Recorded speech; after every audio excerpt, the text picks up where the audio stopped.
Welcome to another progress report for the Foundation. As you may have noticed, the UI got a major overhaul this week.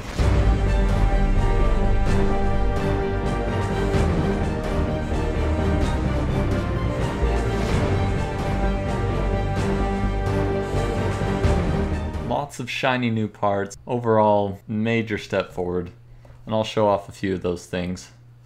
First of all, some of the graphics have changed. You see down below at the time counter, I'm really happy with the date time display down at the bottom. I think it turned out awesome. Second of all, the side tabs now take up a lot less space. They still indicate what they have to show, but less space is wasted, and I like that. Keeps it more minimal in appearance. Now, as you can see over here on the left, the entire color scheme isn't fixed yet. I still have more work that I have to do to figure out on fixing all the current icons and getting the whole appearance to look good. But the general idea that I want to go with the UI now is I want to have more of a minimal appearance. And so I just don't want to clutter it up as much as I was with big, huge blocks of gray. I just had tons and tons of gray, and it was just this amorphous mass of gray that was not interesting to look at. I looked at my screenshots and they weren't fun, they weren't eye-catching, they weren't terribly interesting, and I was thinking, hey, no one's going to get interested in this game with just this big smear of gray on the screen. So as time goes on, I'm going to be replacing this with more color. In particular, for at least the starting color scheme, it's going to be white. But I'm going to try and add some accent colors in places anyway, just to make the screens more interesting to look at. So be sure to let me know how you feel about that, or if you have any suggestions on how to improve it. So there's that improvement. Also, you may notice that the base icons pop out of the map now. They kind of hid in, but now they just kind of like pop. I don't know how to describe it other than that. And if we zoom in here, you can see that's partially achieved by a small bit of glow, and as you can see, there is a little bit of texture on there, and I improved the base icon a little bit. It's not a big difference from the original one that I had, but the mesh is a lot better. The original mesh had a lot of problems. This mesh is better, and as I did it, I put in this temporary line texture in there to make it be a little bit more distinct for now. Also, if you haven't noticed, I took out the nondescript gray mass that was the ocean and replaced it with a very, very dark blue. And I think that really makes the continents pop out more and makes the Earth much prettier to look at. Also, on that note, look, the Milky Way. It's joined us. There's no longer that stupid, crappy test skybox that I put on. We got a pretty view of the universe now. Let's speed up here a little bit, and I'll show you a couple of other things. Alright, so first of all, if you look at the top, this is what I was trying to point out. The notifications have been improved a bit. They have a sharper appearance that matches with the look of the UI now. Also, I need to give a little bit more time there. Yeah, second one comes up.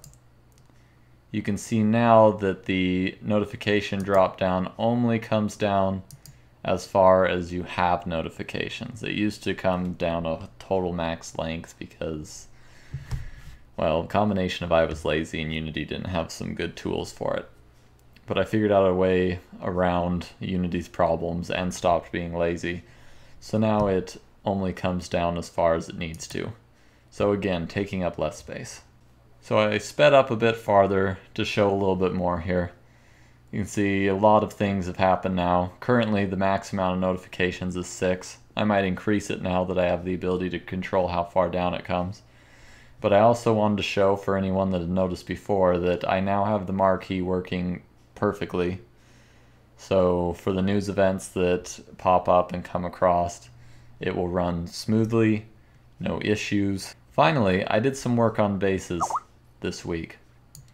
So this is the base I placed initially, but I also built this one as well.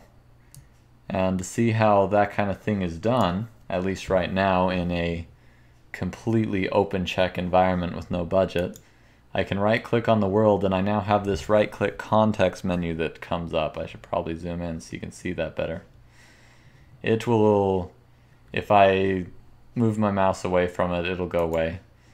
But I click on an area and I have several options. This list of options will grow and shrink as time goes on and I figure out how the mechanics work a bit better.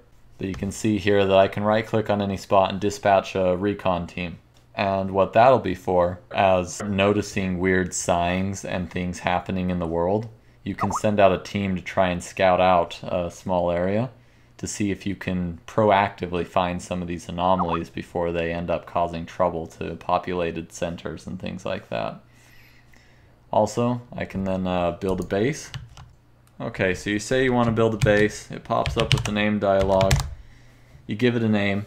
Eventually I'll add a few more details onto this part of the dialog so you can see how much it might cost, where the actual location is you're building, like coordinates. And then once you've decided that you've got it named or whatever, enter or submit, boom, base built.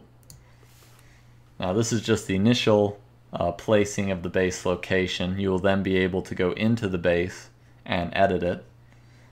At the moment, that functionality isn't hooked up, but I'll probably be looking into that soon for various reasons, because it actually ties in a lot with interceptions. For one thing, one reason you'd build additional bases is to be able to extend your vision range out. And that's something I can actually show you right now, is that if I click on a base, I can see what its radar or sensor range is. And this may shrink or grow as gameplay testing figures out what kind of radius makes sense for the mechanics. But so if I check my bases across the globe here, I can extend my radar reach across the globe and thereby be able to detect enemy aircraft or operations as they try to move about through the world. And the enemy AI will also be trying to expand their sensor reach so that they can detect your operations and respond accordingly. So part of this base construction interest that I've gotten into this week is working towards the interception abilities to make it so that you have to detect enemy flights and you don't just automatically get notified when they start trying to travel around.